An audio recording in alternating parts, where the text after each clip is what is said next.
Hello friends, हम लोग कक्षा 11वीं रसायन विज्ञान एनसीईआरटी का दूसरा चैप्टर पढ़ रहे हैं, परमाणु की संरचना। ये इसका 14वां वीडियो है। इसके पिछले वीडियो में मैंने आपको अफबाउ का नियम और पॉली अपवर्जन नियम बता दिया है कि कैसे कोशों में उपकोशों में इलेक्ट्रॉन भरते हैं। अब इसमें कुछ चीज़ बाकी रह गया है, तो इसमें है हुंड का अधिकतम बहुपता का नियम। ठीक है, तो इस नियम में हम ये देखेंगे कि किसी एक कक्षक में अधिकतम 2 इलेक्ट्रॉन रहेंगे। ठीक है, और उसी कक्षक में जो 2 इलेक्ट्रॉन हैं उनकी ऊर्जा बराबर रहेगी, एक जैसे रहेगी, इसलिए वो उस एक कक्षक में रहेंगे। लेकिन दोनों का जो चक्रण है वो विपरीत रहेगा, एक राइट हैंडेड चक्रण रहेगा तो एक लेफ्ट हैंडेड चक्रण रहेगा। तो इस तरह से हुंड के अधिकतम बहुपता का नियम कि एक कक्षक में 2 इलेक्ट्रॉन अधिकतम रह सकते हैं। यह नियम एक ही उपकोश से संबंधित कक्षकों को भरने के लिए लागू किया जाता है। जैसे s ऑर्बिटल है या p ऑर्बिटल है या d ऑर्बिटल है या f ऑर्बिटल है, यही तो उपकोश है ना, s p d f वगैरह है ना, तो उनके कक्षकों के लिए इन कक्षकों की ऊर्जा बराबर होती है। उन्हें समभ्रंश कक्षक कहते हैं, डीजेनरेट ऑर्बिटल्स कहते हैं। ठीक है, तो जब किसी कक्षक की ऊर्जा बराबर है, ऐसे 2 कक्षक हैं, 3 कक्षक हैं, जैसे मान लो कि आप p ऑर्बिटल कहते हो, तो p ऑर्बिटल में जो तीनों कक्षक हैं उनकी ऊर्जा बराबर है। वैसे d ऑर्बिटल है तो उसमें 5 कक्षक हैं उनकी, f ऑर्बिटल में 7 कक्षक हैं उनकी। तो ये जो बराबर ऊर्जा वाले कक्षक होते हैं उनको हम समभ्रंश कहते हैं, डीजेनरेट ऑर्बिटल्स कहते हैं। इस नियम के अनुसार एक ही उपकोश के कक्षकों में इलेक्ट्रॉनों का युग्मन तब तक नहीं होता जब तक उस उपकोश के सभी कक्षकों में एक एक इलेक्ट्रॉन नहीं आ जाते हैं। इसको समझिए, जैसे कि मान लो ये p कक्षक है। ठीक है, तो p में 3 कक्षक होते हैं, पता है ना आपको, pxy, yz, zx 3 कक्षक होते हैं।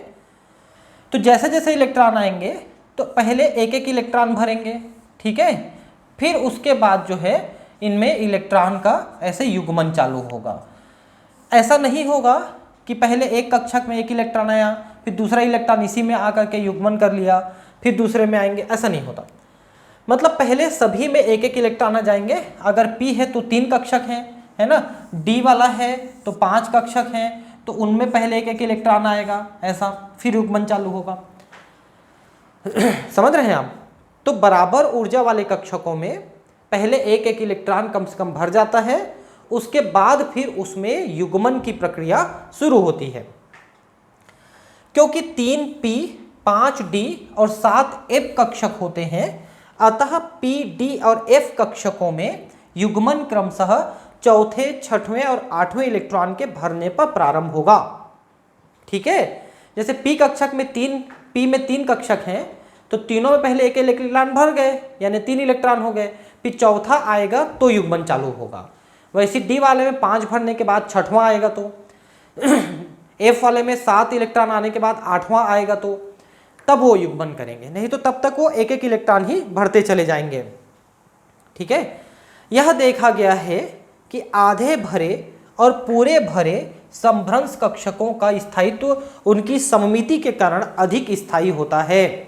देखिए, हम इसको आगे पढ़ेंगे, आज ही के चैप्टर में पढ़ेंगे कि जैसे कि मान लो हमने p कक्षक कहा, ठीक है, ऐसा 3 है। अब इसमें एक इलेक्ट्रॉन आया, दूसरा इलेक्ट्रॉन आया, तीसरा इलेक्ट्रॉन आया। ठीक है, मान लो ये 3p कक्षक है। ठीक है, अब इसके बाद मान लो कि 4s कक्षक आएगा, मान लो। ठीक है, मान लो 4s कक्षक आएगा, तो वैसे तो अभी इसमें एक एक इलेक्ट्रॉन करके 3 इलेक्ट्रॉन और आ सकते हैं, लेकिन मान लो कि एक और इलेक्ट्रॉन आता है केवल, तो इसमें युग्मन करने की बजाय ये आगे 4s कक्षक में चला जाएगा।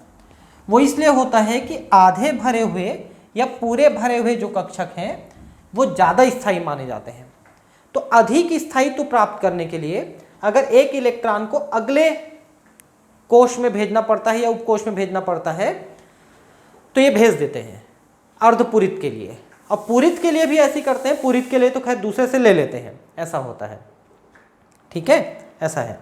तो इनके बारे में हम आगे बात करेंगे कि क्यों ऐसा होता है ना। परमाणुओं का इलेक्ट्रॉनिक विन्यास पहले हम पढ़ेंगे।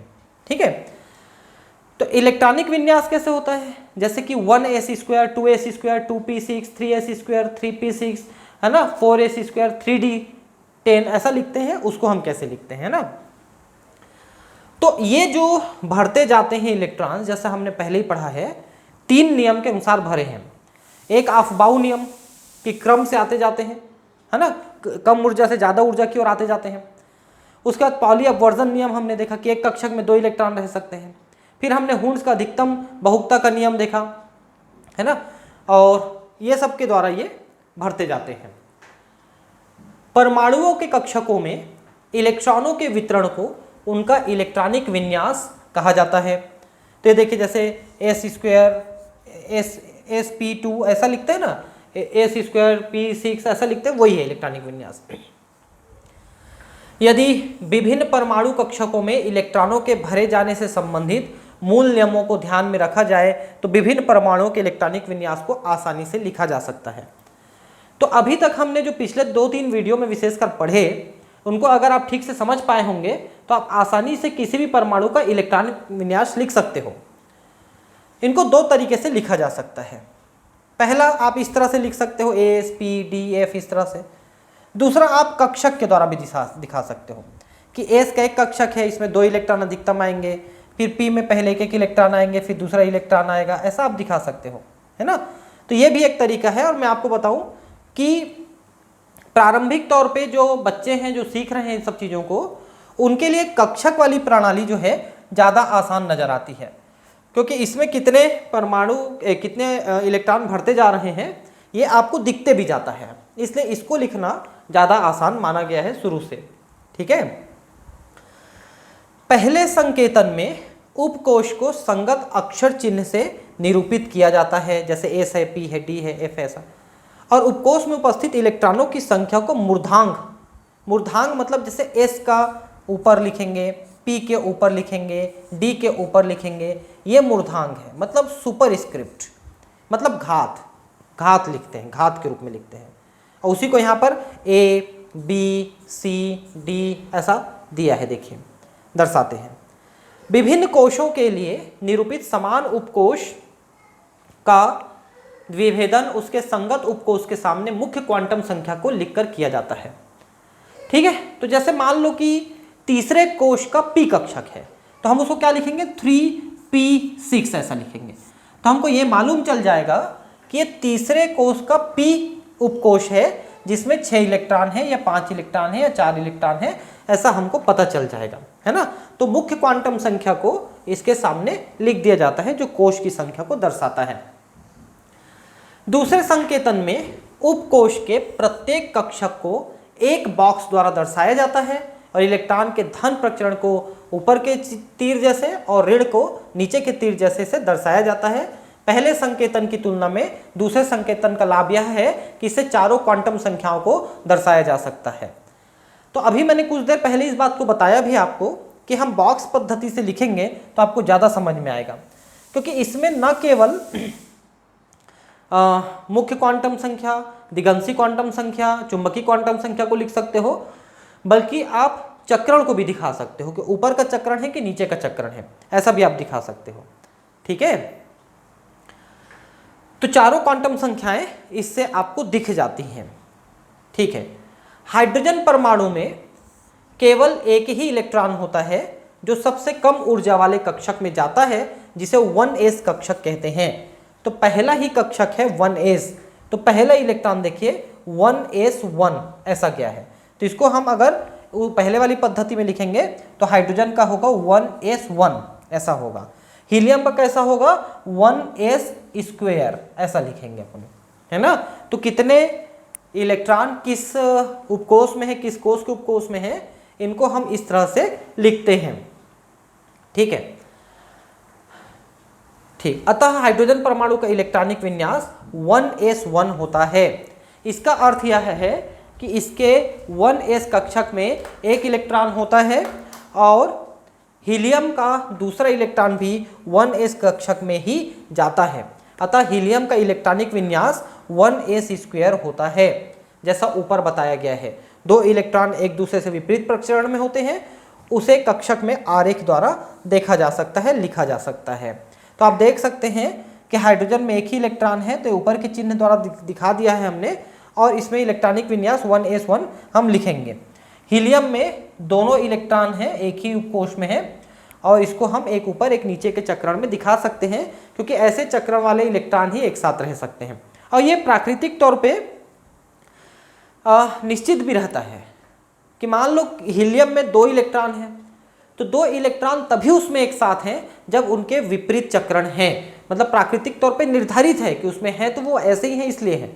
दूसरा कोई इलेक्ट्रॉन वहाँ पर नहीं रह सकता। अगर दोनों सीधे या दोनों उल्टे वाले रहेंगे तो वहाँ पर नहीं हो सकते, इसलिए निर्धारित है कि वो ऐसे ही रहेगा। लिथियम का तीसरा इलेक्ट्रॉन पाउली अपवर्जन सिद्धांत के कारण 1s कक्षक में नहीं जा सकता, क्योंकि 1s कक्षक में अधिकतम एक कक्षक में 2 इलेक्ट्रॉन रह सकते हैं, और पाउली का अपवर्जन नियम यही कहता है कि अधिकतम 2 ही रह सकते हैं। तो अब वो अगले वाले कोश के मतलब 2s में जाएगा, तो 2s में जाता है। इस प्रकार लिथियम का इलेक्ट्रॉनिक विन्यास 1s² 2s1 होगा, ठीक है। और एक और इलेक्ट्रॉन इसमें आ सकता है, तो अतः हम जब बेरिलियम लिखते हैं तो इसमें एक और इलेक्ट्रॉन आ जाएगा, तो अब वो हो जाएगा 1s² 2s², ये बेरिलियम का हो जाता है। अब जब बोरान का हम लिखेंगे तो बोरान में अब अगला इलेक्ट्रॉन कहाँ जाएगा, तो 2 के p वाले कक्षक में चला जाएगा। तो p कक्षक में एक इलेक्ट्रॉन आ गया। अब देखिए p कक्षक जो है, देखिए आप ये कैसा बना हुआ है, जैसे ये 1s है, ये 2s है, और ये 2p है, ठीक है। तो हाइड्रोजन में पहले एक इलेक्ट्रॉन इसमें आया, ठीक है, फिर हीलियम में इसी में दूसरा आ गया, फिर लिथियम में एक आया, तो बेरिलियम में एक और आ गया। अब बोरान में अगला वाला इसमें आएगा, है ना। ये 1s है, ये 2s है, ये 2p के 3 कक्षक हैं। तो देखिए बोरान में अब इसमें एक आ गया, ठीक है। इसके बाद अब कार्बन आएगा, तो कार्बन में एक यहाँ पर और आ जाएगा, है ना। उसके बाद नाइट्रोजन में एक और आ जाएगा, ऐसा है, ठीक है। अब ऑक्सीजन में एक और बढ़ेगा, तो ये ऐसे कर लेगा, ठीक है। ऑक्सीजन में ये देखिए सबको यहाँ पर लिखा है, देख सकते हैं आप, है ना। उसके बाद फ्लोरीन आता है, तो एक और आ जाएगा फ्लोरीन का। फिर नियॉन, ये देखिए नियॉन आ गया। अब इनमें कुछ चीजें जो आपको ध्यान देनी है कि पहले सबसे पहले आपने पढ़ा कि हीलियम में 1s² कंप्लीट हुआ था, मतलब 1s वाला हीलियम में पूरा हुआ था, इसलिए हीलियम जो है पहला वो है नोबेल गैस है, ठीक है, अक्री गैस है। उसके बाद देखिए हीलियम के बाद आपका जो बेरिलियम है, बेरिलियम में 1s² 2s² ये कंप्लीट हो गया था, लेकिन 2p खाली था, इसलिए इसमें रिएक्टिविटी तो है लेकिन रिएक्टिविटी कम रहेगा, बेरिलियम का रिएक्टिविटी थोड़ा कम रहेगा। उसका जैसे बोरान आप आ गए तो एक इलेक्ट्रॉन यहाँ आ गया था बोरान में, तो फिर से इसकी रिएक्टिविटी बढ़ी, तो boron, carbon, nitrogen, oxygen, fluorine ये इलेक्ट्रॉन भरते जा रहे हैं, इनमें रिएक्टिविटी है। लेकिन जैसे ही ये 2p वाला भर गया तो अब ये 2 वाला पूरा कोष भी भर गया, है ना। पहला कोष जो था वो 1s² से भरा, लेकिन दूसरा कोष जो भरा 2s² और 2p6 से भरा। तो जैसे ये भी भर गया वैसे ही नियॉन भी एक अक्री गैस मिला। तो सबसे पहले पहला कोष में 2 इलेक्ट्रॉन होने चाहिए अधिकतम, अगर ये भर गया तो हीलियम नोबेल गैस बन गया, क्योंकि अब ये अपने इलेक्ट्रॉन को देना लेना पसंद नहीं करेगा, इसके पास बढ़िया फुलफिल किया हुआ इलेक्ट्रॉन पहले कोष में है। दूसरे कोष में s और p दोनों कक्षक हैं, उपकोष है, तो ये सब भर जाएंगे तब वो पूरित होगा। तो ये सब भरता है नियॉन में, तो अगला वाला नियॉन हो गया जो नोबेल गैस हुआ। समझ रहे हैं बात को। और इनके भरने से ठीक पहले जब एक इलेक्ट्रॉन की कमी थी तो उस इलेक्ट्रॉन को पूरा करने के लिए ये बहुत ज़्यादा रिएक्टिव हो जाते हैं।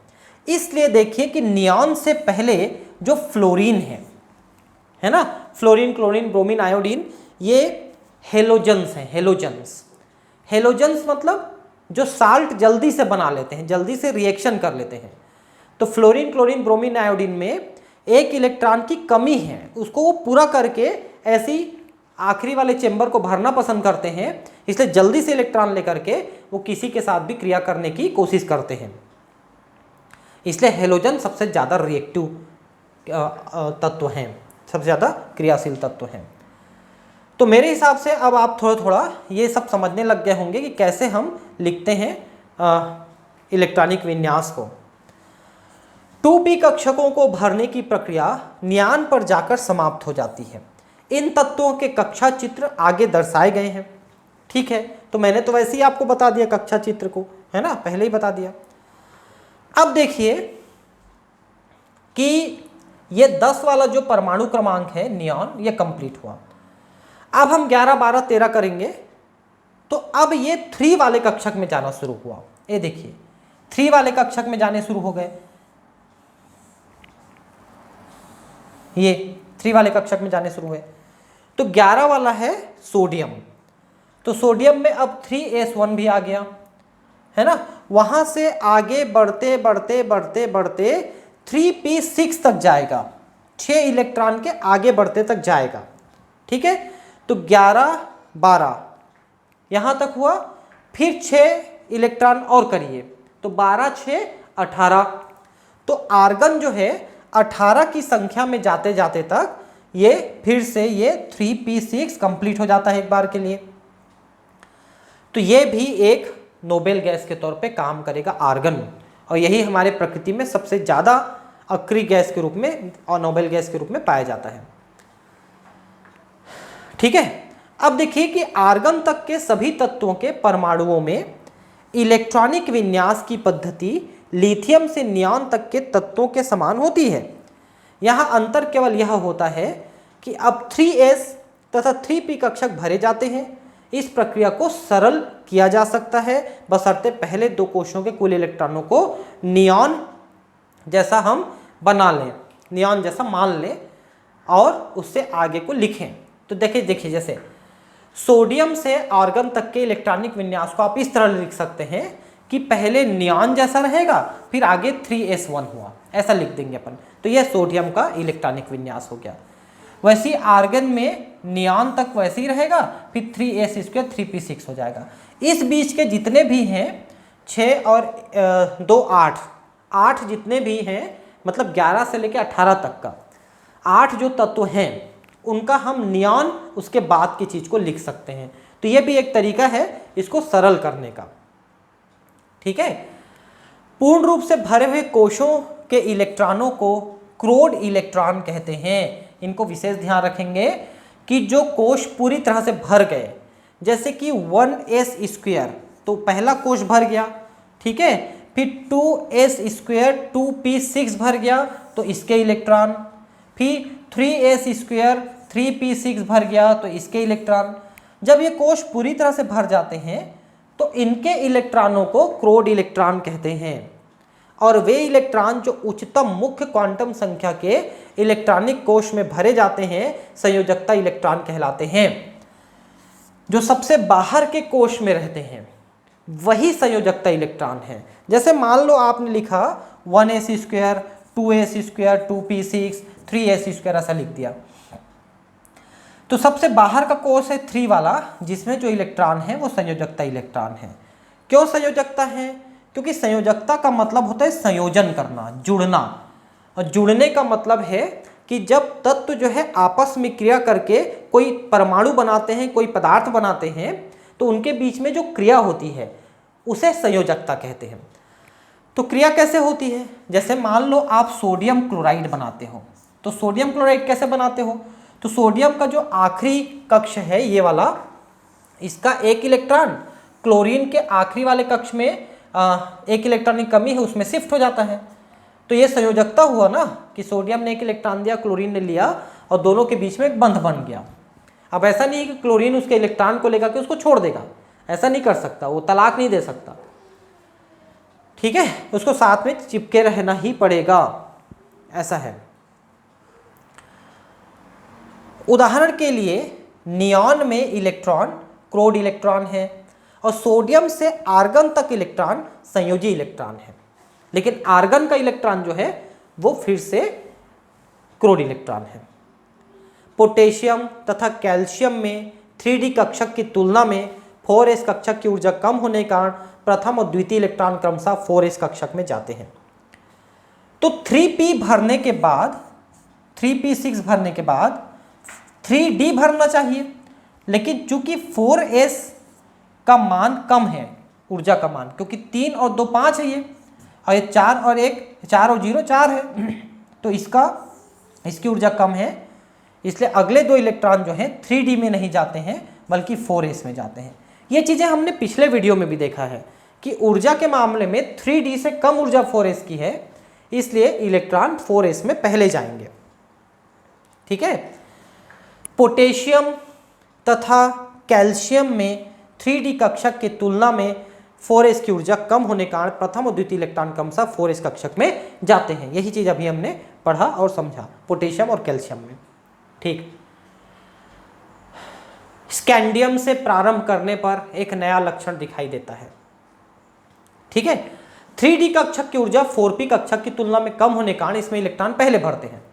परिणाम स्वरूप अगले 10 तत्वों scandium, titanium, vanadium, chromium, manganese, iron, cobalt, nickel, copper और जिंक में पांचों 3d कक्षकों में इलेक्ट्रॉन उत्तरोत्तर भरते जाते हैं। चलिए तुलना करिए कि 3d में 3 + 2 = 5 हुआ और 4p में 4 + 1 = 5 हुआ। तो जब ये भी 5 हो रहा है और ये भी 5 हो रहा है, तो हम ये कैसे मानेंगे कि इसकी ऊर्जा कम है, इसकी ऊर्जा ज़्यादा है? तो आपको एक और नियम ध्यान होगा कि जिसमें इसका मान कम रहेगा, यानी कि मुख्य क्वांटम संख्या का मान कम रहेगा, उसकी ऊर्जा कम मानेंगे। इसलिए हम 3d कक्षक की ऊर्जा कम मानते हैं, जबकि दोनों के सेम ऊर्जा मतलब नंबर आ रहे हैं, तब भी इसकी ऊर्जा हम कम मानते हैं क्योंकि मुख्य क्वांटम संख्या की ऊर्जा कम है। इसलिए जो 21 नंबर है, 20 नंबर तक आपका कैल्शियम हो गया, पोटेशियम 19 नंबर, कैल्शियम 20 नंबर। फिर ये 21 नंबर स्कैंडियम से शुरू करते हैं अपन, 22 titanium, 23 vanadium, 24 chromium, 25 manganese, 26 iron, 27 cobalt, 28 nickel, 29 copper और 30 जिंक। यानी कि 21 नंबर से लेके 30 नंबर तक के जो तत्व हैं उनके इलेक्ट्रॉन 3d कक्षक में भरेंगे। और 3d कक्षक में चूंकि 5 कक्षक हैं 3d में, 1 2 3 4 5, तो ये लाइन से 21वां, 22वां, 23, 24, 25, ये सीधा रहेगा ना, 25, 26, 27, 28, 29 और 30, ये ऐसे बढ़ते चले जाते हैं। ठीक है। तो 3d कक्षक पूरा भर जाता है, उसके बाद 4p में जाते हैं क्योंकि 4s पहले भर चुका। 3d से पहले 4s भरा, 4s के बाद 3d भरेगा, 3d के बाद 4p भरेगा। 4s पहले भरा, 3d फिर 4p। ठीक है। हम यह देखकर चकित हो सकते हैं कि क्रोमियम तथा कॉपर में 3d कक्षक में 4 तथा 9 इलेक्ट्रॉनों की जगह क्रमशः 5 और 10 इलेक्ट्रॉन होते हैं। इसका कारण यह है कि आधे पूरे भरे हुए कक्षक अधिक स्थायी होते हैं, अर्थात उनकी ऊर्जा कम होती है। ठीक है। तो अब यहां पर एक स्पेशल बात है, देखिए क्रोमियम और कॉपर में 3d कक्षक में, देखिए क्रोमियम का एक्चुअली कैसा होना चाहिए था, 1 2 3 4 5।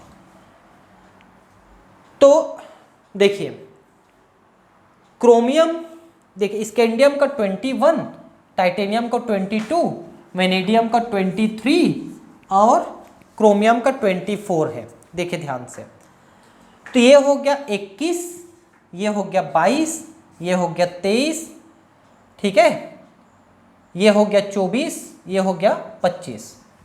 ठीक है, 21 22 23 24 25। ठीक है।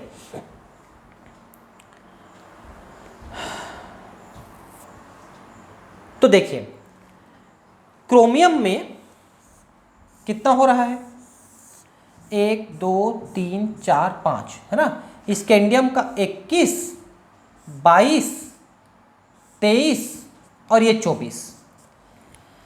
ये क्रोमियम में 24 होने चाहिए। ठीक है। लेकिन क्रोमियम 24 की जगह 25 हो जाता है। एक इलेक्ट्रॉन ये पहले कक्षक से खींच लेता है। पहले में क्या है, 4s² था, उसमें से 2 इलेक्ट्रॉन में से एक इलेक्ट्रॉन को ये इसमें खींच के ले लिया, ताकि ये अर्धपूरित पूरी तरह से हो जाए, अर्धपूरित हो जाए इसके लिए। ठीक है, अब देखिए ये तो हुआ क्रोमियम का जो अपना एक कम था अर्धपूरित से, उसको पूरा करने के लिए पहले वाले कक्षक से ले लिया। अब आगे हम बात करें, इसमें आगे बढ़ेंगे तो क्रोमियम तथा कॉपर में, अब कॉपर देखिए, कॉपर में ये एक कम होता है 29 होता है, मतलब पेयर होने के बाद ऐसा एक पेयर में कम है, तो भी ये पहले वाले से लेकर के इसको पेयर को कंप्लीट करता है ताकि पूरा भरा हो जाए। तो आधे भरे होने के कारण से एक कम था, आधे भरे होने से एक कम था क्रोमियम में, तो उसने एक आजू बाजू से लेके पूरा कर लिया और आधा भरा हुआ कंप्लीट हुआ। वैसे ही कॉपर में पूरे भरे होने से एक कम था, तो उसने भी आजू बाजू से एक इलेक्ट्रॉन लेके उसको पूरा भर लिया ताकि वो अधिक स्थायी हो। यही कारण है कि क्रोमियम में और कॉपर में एक एक इलेक्ट्रॉन आधे भरे होने के लिए और पूरे भरे होने के लिए जो कमी थी उसको उसने पहले वाले से लेकर के पूरा कर लिया। ठीक है, उसी को लिख रहा है। तो यहाँ पर P3, P6, D5, D10 है ना, F7, F14 इत्यादि विन्यास जिसमें कक्षक या तो आधे या पूरे भरे हैं अधिक स्थायी हो सकते हैं। देखिए P3 मतलब 3 कक्षक P के एक एक इलेक्ट्रॉन द्वारा आधे भरे हो गए, तो ये स्थायी है ना। वैसे ही P6 में पूरे भरे रहेंगे तो स्थायी है। वैसे D5 में 5 हैं तो 5 आधे भरे रहेंगे तो या पूरे भरे रहेंगे तो। वैसे D वाले में 7 है तो ये आधे भरे रहेंगे तो या पूरे भरे रहेंगे तो, ये मतलब एग्जैक्टली आधे या एग्जैक्टली पूरे भरे रहेंगे तो ज़्यादा स्थायी होते हैं।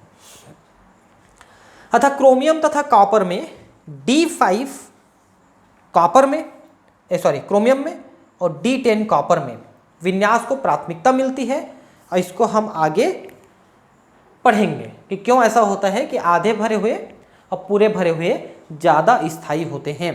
इसको हम आगे पढ़ने वाले हैं। 3D कक्षकों के भरने के बाद गैलियम से 4p कक्षकों का भरना शुरू होता है। गैलियम में 31 है, गैलियम का 31 यहाँ से लेके क्रिप्टॉन में पूरा होता है। तो क्रिप्टॉन का है 36, तो 6 इलेक्ट्रॉन 4p में भरते तक आगे बढ़ता है क्रिप्टॉन तक, और उसके बाद 37 से लेकर के अगले 18 तत्वों तक जो है 4p के बाद 5s भरेगा तो इसमें 2 इलेक्ट्रॉन, 4d भरेगा तो इसमें 10 इलेक्ट्रॉन, 5p भरेगा तो इसमें 6 इलेक्ट्रॉन। तो अगले 18 तत्व जो हैं रुबिडियम, सीजियम, ये सब जो रहते हैं जीनान तक जो होते हैं, वो मतलब रुबिडियम का नंबर है 37 और इसके बाद 18 और जोड़ दीजिए, तो 18 जोड़ के आप निकालेंगे 8 7 15, 3 1 4 1 5, यानी 55 नंबर हुआ जीनान का 55 नंबर। तो रुबिडियम का 37 से लेके जीनान 55 नंबर तक ये 5s, 4d और 5p में भरते जाते हैं, और ये उसी पद्धति को अपनाते हैं 4s, 3d, 4p कक्षकों के भरने की थी कि पहले आधे भरेंगे फिर पूरे भरेंगे, अगर 1-2 कम ज़्यादा हुए तो उसको पूरा करने की कोशिश करते हैं। ठीक है, इसके बाद 6x कक्षकों का भरना प्रारंभ होगा। तो 55 के बाद 56 नंबर आएगा, 56 नंबर आएगा सीजियम का, सीजियम का 56 नंबर आ गया। और बेरियम में इस कक्षक में क्रमशः 1 और 2 इलेक्ट्रॉन होते हैं, तो 56 और ये हो गया 57, तो ये 6s कक्षक भर गया 56 और 57 में। ठीक है, उसके बाद 58 लैंथेनम से लेके मरकरी तक 4f और 5d कक्षकों में इलेक्ट्रॉन भरे जाते हैं। तो 4f कक्षक में भरेंगे 14 और 5D कक्षक में भरेंगे 10 तो हो गया 24। तो ये जो है 58 से लेके अगले 24 तक, तो 24 कितना हुआ, 8 4 12 की 2 5 2 7 1 8 82, 82 मरकरी का 82 होता है, ठीक है, तो है ना। तब तक 4F और 5D कक्षक भर जाते हैं। इसके बाद 83 से चालू होता है 6P, जिसमें 6 इलेक्ट्रॉन भरेंगे, यानी हो गए 88, ठीक है। उसके बाद 7S तो हो गए 90, और अंततः 5F यानी इसमें 14 और जोड़ दोगे तो हो गया 104। इतने ही तो हम लोग प्राकृतिक तौर पे खोजे हैं, ठीक है। लेकिन ये जो है यूरेनियम से लेकर के बाद के तत्वों में कम स्थायित्व होता है और उन्हें कृत्रिम रूप से प्राप्त किया जा सकता है। सारणी 2.6 में ज्ञात तत्वों के इलेक्ट्रॉनिक विन्यास स्पेक्ट्रमी विधि द्वारा निर्धारित किए गए हैं, ठीक है। अब आप ये पूछ सकते हैं कि आखिर इन विन्यासों को जानने से क्या लाभ होगा। तो आधुनिक रसायन विज्ञान के अध्ययन में रासायनिक व्यवहार को समझने और उनकी व्याख्या करने में इलेक्ट्रॉनिक विन्यास का ही आधार होता है। देखिए, हमने 2 प्रकार के पीरियोडिक टेबल बनाए हैं अभी तक। एक सबसे पहले मेंडलीफ ने बनाया था, और उसके बाद आधुनिक आवर्त सारणी, जिसको मुख्यतः नील बोर्स ने डिज़ाइन किया था, वो बनाया गया, जिसके मुख्य मतलब डिज़ाइन करता थे वो प्रारंभिक तौर पे। तो मेंडलीफ ने जो अपना आवर्त सारणी बनाया था, उसमें उन्होंने तत्वों के परमाणु द्रव्यमान को लिया था, और द्रव्यमान के आधार पे परमाणुओं को सारणी में व्यवस्थित किया था और उनके रासायनिक भौतिक गुणों की व्याख्या की थी।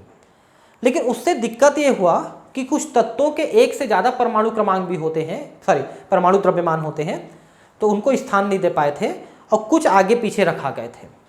बाद में आधुनिक आवर्त सारणी को हमने परमाणु क्रमांक के आधार पर व्यवस्थित किया और उसके आधार पर हम उनके रासायनिक और भौतिक गुणों की व्याख्या कर पाए। तो एक्चुअली भौतिक गुण और रासायनिक गुण मुख्यतः इलेक्ट्रॉनिक विन्यास पर ही आधारित होते हैं कि बाह्यतम कक्षक कौन से हैं, कितने ज़्यादा दूर हैं, उसमें कितने इलेक्ट्रॉन हैं, वो उसके आधार पे वो रासायनिक और भौतिक क्रियाएं करता है, भौतिक गुण प्रदर्शित करता है, ठीक है। तो अगर आप इलेक्ट्रॉनिक विन्यास को समझ पाते हो तो आप आसानी से उनके इन गुणों की व्याख्या भी कर पाओगे कि वो ऐसा गुण क्यों प्रदर्शित कर रहा है। अगले चैप्टर में हम कुछ हद तक इन चीज़ों को समझने की कोशिश करेंगे, तीसरे चैप्टर में, है ना। उसमें आवर्त सारणी का हम जिक्र करेंगे और कैसे उसे व्यवस्थित किया गया है, तो उनके गुण क्यों ऐसे हैं, इन चीज़ों को हम आवर्त सारणी से समझने की कोशिश करेंगे अगले चैप्टर में, ठीक है। ठीक, उदाहरण के लिए कुछ प्रश्नों जैसे 2 या अधिक परमाणु मिलकर अणु क्यों बनाते हैं, कोई तत्व धातु अथवा धातु क्यों होता है, हीलियम आर्गन जैसे तत्व क्रियाशील क्यों नहीं होते हैं जबकि हेलोजन तत्व अधिकतर ही क्रियाशील होते हैं। तो इन सब के उत्तर इलेक्ट्रॉनिक विन्यास के आधार पर दिए जा सकते हैं। डाल्टन के परमाणु मॉडल से इनका स्पष्टीकरण नहीं किया जा सकता है, अतः आधुनिक रसायन विज्ञान के कई पहलुओं को भली भांति समझने के लिए इलेक्ट्रॉनिक संरचना की पूरी जानकारी होना अति आवश्यक है, ठीक है। अब है पूर्ण रूपेण भरे हुए या अर्ध रूपेण भरे हुए उपकोषों का स्थायित्व। जैसे आपने अभी तक पढ़े कि जैसे पी कक्षक है तो इसमें 3 इलेक्ट्रॉन रहेंगे आधे भरे हुए तो ज़्यादा स्थायी रहेगा, या 6 रहेंगे तो ज़्यादा स्थायी रहेगा, ये 5 रहेगा तो अत्यधिक क्रियाशील रहेंगे, ठीक है, वो अस्थायी हो जाएगा।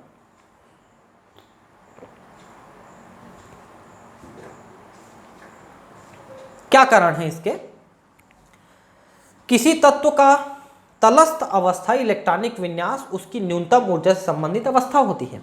ये तो आपने पहले से देखा, जिसको ग्राउंड स्टेट कहते हैं कि शुरू से जैसा उसका इलेक्ट्रॉनिक विन्यास है, जो इलेक्ट्रॉन जहाँ जहाँ है अपनी न्यूनतम ऊर्जा वाले स्थान पे हैं, तो सबसे ज़्यादा स्थायी है। अधिकांश परमाणुओं के इलेक्ट्रॉनिक विन्यास भाग 2.6.5 में दिए गए मूलभूत नियमों का अनुसरण करते हैं, आफबाउ नियम, पॉली नियम, हुंड नियम, इन सबको। परंतु कुछ तत्व जैसे कॉपर है, क्रोमियम है, इसको आपने देखा कि जहाँ 2 उपकोषों 4s तथा 3d की ऊर्जाओं में कम अंतर होता है, एक इलेक्ट्रॉन कम ऊर्जा वाले उपकोष यानी 4s² वाले से एक इलेक्ट्रॉन ज़्यादा ऊर्जा वाले यानी कि 3d में चले जाते हैं, है ना। देखिए एक इलेक्ट्रॉन कम ऊर्जा वाले उपकोष 4s से अधिक ऊर्जा वाले उपकोष यानी कि 3d कोष में स्थानांतरित हो जाते हैं, बशर्ते इस स्थानांतरण से उपकोष के सभी उच्च ऊर्जा वाले कक्षक प्राप्त हों जो पूर्ण रूपित या अर्धरूपित हों। तो क्रोमियम में आपने इस चीज को देखा, मैंने अभी बताया था क्रोमियम में भी कॉपर में भी, कि क्रोमियम में 3 की बजाय 2 इलेक्ट्रॉन थे p वाले में, तो 1 इलेक्ट्रॉन पहले वाले से लेकर के उसको अर्धपूरित पूरा कर लिया था। जबकि कॉपर में आपने देखा कि पूरे भरने के लिए 1 इलेक्ट्रॉन कमी थी, तो उसने भी लेकर के उसको पूरा कर लिया था। ठीक है, क्रोमियम तथा कॉपर के संयोजी इलेक्ट्रॉन विन्यास क्रमशः 3d5 4s1 तथा 3d10 4s1 है। नहीं तो ये 4s1 की बजाय 4s2 होना चाहिए था, और ये भी, लेकिन ऐसा नहीं हो के वहां से ले लिया है। ठीक है, तो देखिए, जबकि ऐसा होना चाहिए था, बता रहे हैं अपन, है ना, ऐसा होना चाहिए था, पहले ही बताया मैं आपको, लेकिन ऐसा ना होके वो अर्धपूरित पूर्णपूरित हुआ है। ऐसा पाया गया है कि इन इलेक्ट्रॉनिक विन्यासों में अतिरिक्त स्थायित्व तो होता है। ऐसा क्यों होता है, इसको समझाने की कोशिश कर रहा है, क्या कारण है। ठीक है, तो देखिए, पहला कारण इलेक्ट्रॉनों का सममित वितरण। सममित वितरण मतलब 3D में बराबर सब तरफ वितरित रहेंगे वो, क्योंकि तीन लोब हैं। जैसे मान लो, देखिए P वाले में मान लो 1 लोब, 2 लोब और 3 लोब है, मान लो ये 3D में है, तो तीनों में एक एक इलेक्ट्रॉन रहेंगे, तो ये बैलेंस फॉर्म में आ गया। मान लो एक में आप ज़्यादा इलेक्ट्रॉन रख देते हो तो बाकी 2 इम्बैलेंस हो जाएंगे, इसलिए वो 3 रखना चाहता है। या फिर जैसे मान लो ऐसे 2 में हो गए, तीसरे में नहीं हुआ, तो तीसरे को पूरा करना चाहता है, तो या तो 3 रखना चाहता है या 6 रखना चाहता है, ताकि वो पढ़ले सबके बराबर हो जाए, सम्मिति उसकी बराबर हो जाए, है ना। भली भांति जानते हैं कि सम्मिति स्थायित्व प्रदान करती है। पूर्णतः भरे हुए या आधे भरे हुए कोशों में इलेक्ट्रॉनों का वितरण सम्मित होता है, अतः ये अधिक स्थायी होते हैं।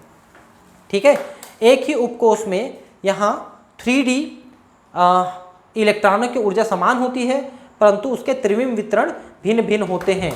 पर फलस्वरूप ये एक दूसरे को आपेक्षिक रूप से कम परिरक्षित करते हैं, तथा इलेक्ट्रॉन नाभिक द्वारा अधिक प्रबलता से आकर्षित होते हैं।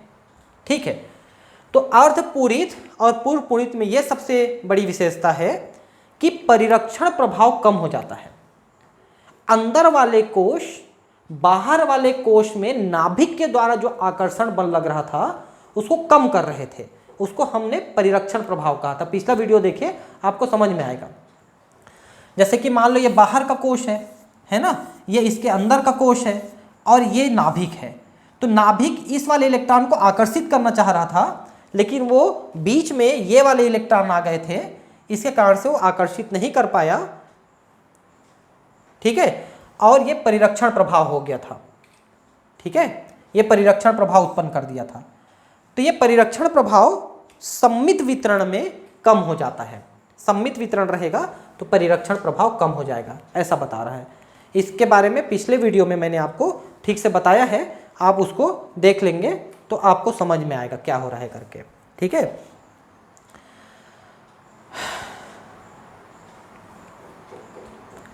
दूसरा, विनिमय ऊर्जा।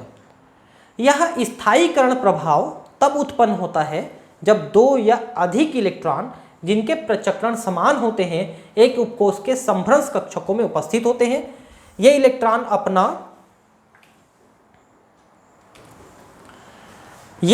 अपना स्थान विनिमय करने की प्रवृत्ति रखते हैं। इस विनिमय कारण से मुक्त ऊर्जा विनिमय ऊर्जा कहलाती है।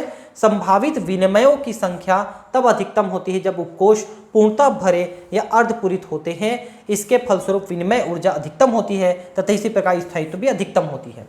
ये देखिए, है ना। तो एक यहाँ पर देखिए,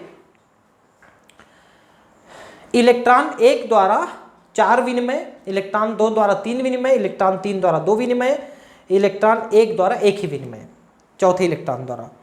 ठीक है, तो D5 विन्यास उसे संभावित विनिमय, मतलब ये है कि एक्सचेंज करते हैं, एक्सचेंज। ठीक है, तो इसको समझ पाए आप लोग। स्थायीकरण प्रभाव तब उत्पन्न होता है जब 2 या अधिक इलेक्ट्रॉन प्रचलन समान होते हैं, एक उपकोष के संभ्रंश कक्षकों में उपस्थित होते हैं। इलेक्ट्रॉन अपना स्थान विनिमय करने की प्रवृत्ति रखते हैं, अदला बदली करने की। जैसे ये इलेक्ट्रॉन इन चारों से अदला बदली कर सकते हैं, अगले चारों से, लेकिन ये अगले चारों से अदला बदली, ये अगले दोनों से, ये अगले एक से, ऐसे अदला बदली कर सकते हैं, बस उसको विनिमय कहते हैं। ठीक है, और इसके कारण से जो मुक्त ऊर्जा होती है, ऊर्जा मुक्त होती है, इसे विनिमय ऊर्जा कहते हैं। संभावित विनिमयों की संख्या तब अधिकतम होती है जब उपकोष पूर्णतः भरे या अर्धपूरित भरे होते हैं। इसके फलस्वरूप विनिमय ऊर्जा अधिकतम होती है तथा इस प्रकार स्थायित्व भी अधिकतम हो जाती है। जब ये इलेक्ट्रॉन एक दूसरे से एक्सचेंज करते हैं ना, तो कुछ ऊर्जा मुक्त हो जाती है, बता रहे हैं, और ऊर्जा मुक्त होगी तो ऊर्जा कम होगी, तो स्थायित्व तो बढ़ेगी इलेक्ट्रॉन्स की। ये है, आप देखेंगे कि यह ऊर्जा हुंड के नियम का आधार है। समान ऊर्जा के कक्षकों में जाने वाले इलेक्ट्रॉनों के यथासंभव समानांतर प्रचक्रण होते हैं। अन्य शब्दों में अर्धपूरित तथा पूर्णपूरित कोशों का स्थायित्व पहला आपेक्षिक रूप से कम परिरक्षित होते हैं, दूसरा कम कूलाम्बिक प्रतिकर्षण ऊर्जा, तथा तीन उच्च विनिमय ऊर्जा के कारण होता है। ठीक है, तो इलेक्ट्रॉन एक दूसरे को कम प्रतिकर्षित कर पाते हैं क्योंकि वो एक एक भरे हुए हैं। अब मान लो कि हम इसको भर देते हैं एक और, तो बाकी चारों में विनिमय कम हो जाएगा, इसलिए विनिमय ऊर्जा कम हो जाती है। विनिमय ऊर्जा के बारे में विस्तार से आप अगली कक्षाओं में पढ़ेंगे, लिख रहा है, तो ज़्यादा कुछ तो नहीं पढ़ने को मिलता 11-12 दोनों में। ये तत्वों का इलेक्ट्रॉनिक विन्यास दिया हुआ है, हाइड्रोजन से शुरू करके पूरे अंत तक ये जो है 111 नंबर तक ये दिया हुआ है। ठीक है, तो इनका इलेक्ट्रॉनिक विन्यास कैसे हो रहा है देखिए, तो ये चेम्बर्स में बांट दिया है। देखिए 1s वाले को एक चेम्बर में बांटा है, फिर 2s 2p भरते हैं उनको दूसरे में, फिर 3s 3p 3d भरते हैं उनको, फिर 4s भरते हैं 5, ऐसा अलग अलग ये कॉलम बना करके, अलग अलग इसमें रोज बना करके ये इन सब चीज़ों को डिस्क्राइब किया है। तो सबका लिखा है, देख सकते हैं कि हीलियम का 1s है, सॉरी हाइड्रोजन का 1s है, हीलियम का 1s स्क्वायर है, लिथियम का 1s स्क्वायर 2s1 है ना। बेरिलियम में 4, ये परमाणु क्रमांक दिया है ना, ध्यान रखना, जेड मतलब परमाणु क्रमांक, और ये 1s से शुरू हुआ है, आगे बढ़ते जा रहा है। तो किस तरह से सब में है आप देख सकते हैं। गैलियम का 31 नंबर है ना। तो अब यहाँ पर देखिए 24 नंबर क्रोमियम को देखिए, स्टार लगाया है, कॉपर में स्टार लगाया है, ऐसी बहुत सारी जगहों पे स्टार लगाया है। तो क्रोमियम का हमने कारण पढ़ा 24 है, तो 1s में 2, 2s में 2, 2p में 6, यहाँ तक तो ठीक है, ठीक है। लेकिन 3s भी यहाँ तक भी ठीक है ना। 3p 6 है देखिए, और 3d 5 आ गया, और इसमें 1 आ गया 2 के बजाय। तो इन दोनों में परिवर्तन है, आप देख सकते हैं। इसमें 3 के बाद 4 होना था और इसमें 2 ही होना था, लेकिन ये 4 की जगह 5 है, इसमें 2 की जगह 1 है, ये अंतर है। वैसे कॉपर में आप देख सकते हैं कि यहाँ पर पूरा भरा होता है 3d10 कॉपर, ये देखो ये 3d10 है, जबकि 9 होना था और ये 2 होना था, तो एक यहाँ से आ गया, है ना। वैसे ही आगे इनमें सब में आप देख सकते हैं मॉलिब्डेनम है, रुबिडियम है, रोडियम है, सिल्वर है, पैलेडियम है, इन सब में आप देख सकते हैं। तो बहुत सारी विशेषताएं हैं आपके इलेक्ट्रॉनिक विन्यास में, इनको आपको समझना है। तो ठीक है, तो परमाणु संरचना हमारे 14 वीडियो में कंप्लीट हुए। मेरा भी अंदाज था कि 15 वीडियो लगेंगे करके, एग्जैक्टली सही हुआ। अब हम आगे इसमें आपको क्वेश्चन आंसर कराएंगे, जो एनसीईआरटी के पीछे दिए हुए क्वेश्चंस हैं, डिस्क्रिप्टिव क्वेश्चंस, उनको हम सॉल्व कराएंगे। कोशिश करेंगे कुछ आपको ऑब्जेक्टिव भी 25-50 ऑब्जेक्टिव आपको भी साथ में करा दें नीट की तैयारी के लिए। ठीक है दोस्तों, मिलते हैं अगले क्लास में। Thank you, bye.